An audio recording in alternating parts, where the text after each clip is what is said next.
Hello friends and welcome to StudyIQ. I am Joycey Joy and today in this lecture we will discuss about Election Commission's social media guidelines. Now coming to the current affair, in the context of the upcoming Lok Sabha general elections, the Election Commission has given certain guidelines in order to be followed for the usage of social media by the political parties and also by the politicians. And this is because the nature of social media or the use of social media will have an impact on the election results and also on influencing the behavior of the voter to vote for which of the candidate. So, for example, the spread of fake news through the social media can influence the voting patterns of the voters. So, in this context, Election Commission of India has come up with certain guidelines for the social media usage of the political parties and also for the politicians. So we will see this in detail in this lecture. But before we begin, this is our channel StudyIQ and we are providing pen drive courses for various competitive examinations including SSC bank courses, UPSC optionals, SSC JE courses, teaching examinations, railway examinations, defense examinations, RBI grade B, NABARD grade A, UGC NET, UPSC Civil Services Examination, CLAT exams for various state PSCs and also for various professional courses.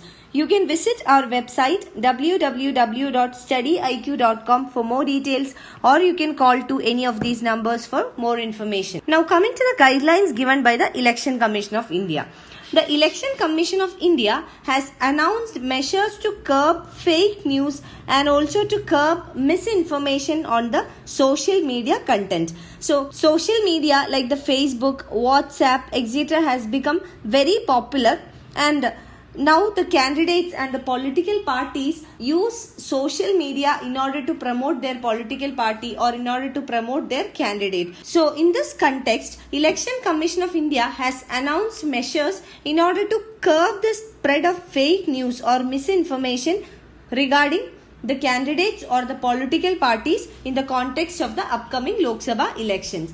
And also the Election Commission has brought the political parties' social media content under the ambit of MCC or the Model Code of Conduct. So we have already discussed about what is Model Code of Conduct. It is a set of standards or behavioral patterns that is expected from the candidates of the elections in the upcoming Lok Sabha general elections. So these are a set of rules or expected standards of behavior. So the social media content which is published by the political parties and the candidates are brought under the ambit of MCC. That means the content which is available on the social media have to strictly adhere to the Model Code of Conduct. So it has to comply with the standards that the Election Commission has mentioned.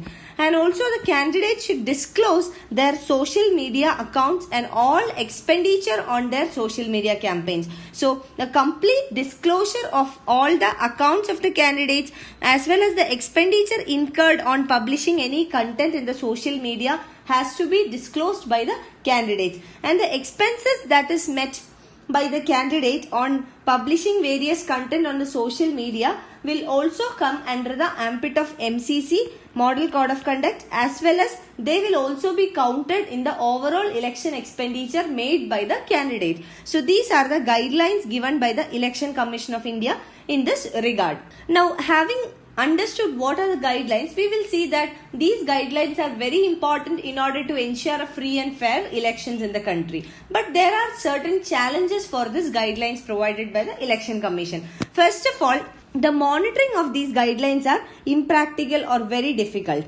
This is because of the gigantic internet user base in the country. The internet user base in India is more than 500 million. So monitoring the guidelines given by the Election Commission of India with regard to the publishing of content in the social media would be very difficult. And the fake news even goes beyond the politicians and the political parties. So monitoring them is very difficult. That is the first important challenge here. And there is only a limited time now. And within this limited time, monitoring all the social media content of various political parties and the candidates would be very difficult. The second challenge is in the volume of the content generated. So with this huge internet user base, the volume of content generated would also be very huge. And identifying the sources of the content where it is generated would be very difficult because there is a huge internet user base. So it would be difficult for the machinery in order to identify the sources from where the fake news has come up or from where the content has been developed. So this is the second major challenge. And thirdly, distinguishing between authentic and inauthentic, third challenge. So on what parameters the election commission can decide whether the content given by the parties or by the candidates are authentic or inauthentic. And another question is, who will monitor the content on social media? Who will set up parameters that will decide whether the content is authentic or not? So all these are questions that are yet to be answered, and any body or any machinery or any individual who would be given the authority and power to monitor the content on social media and to distinguish between authentic and inauthentic content would be prone to biases, and also enormous power would be given to the particular body or to that particular individual. So these are some of the challenges in complying with the social media guidelines given by the Election Commission. Of course, social media plays a very important role on influencing the voters' behavior, but the challenge is to monitor and also to distinguish between the authentic and inauthentic content. Now coming to the significance of Election Commission's guidelines, why it is very important.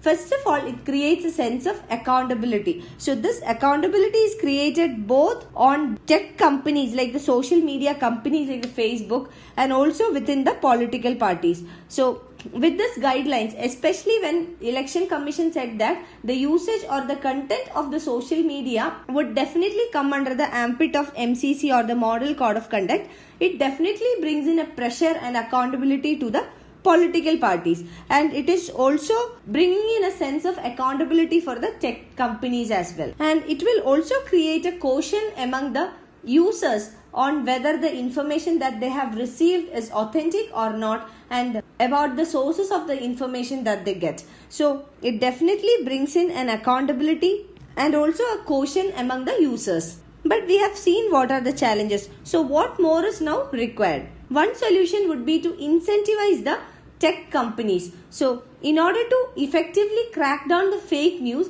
the tech companies would be able to do much better than a government authorized machinery or a body. So if the tech companies from where the information is passed on or where the information is transferred, if they themselves can crack down the fake news, it will have a larger implication. So if the Election Commission of India or the government is able to incentivize the tech companies in order to effectively crack down the fake news, it will definitely have an impact on cracking down or cutting down the fake news or the generation of inauthentic content. And secondly, the political parties should themselves hold the responsibility and accountability to the guidelines of the Election Commission and to publish those content that are authentic. Another very important thing to be done is to inform the consumers or the voters. So the voters are the users of the social media. So informed voters can make a big difference in ensuring free and fair elections.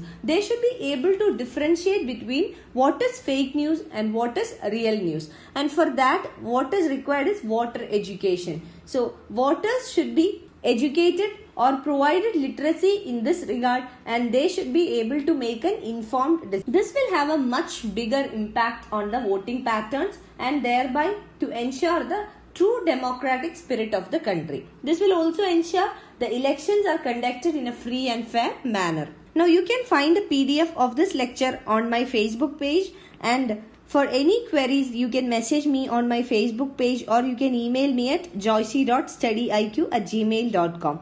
Thank you.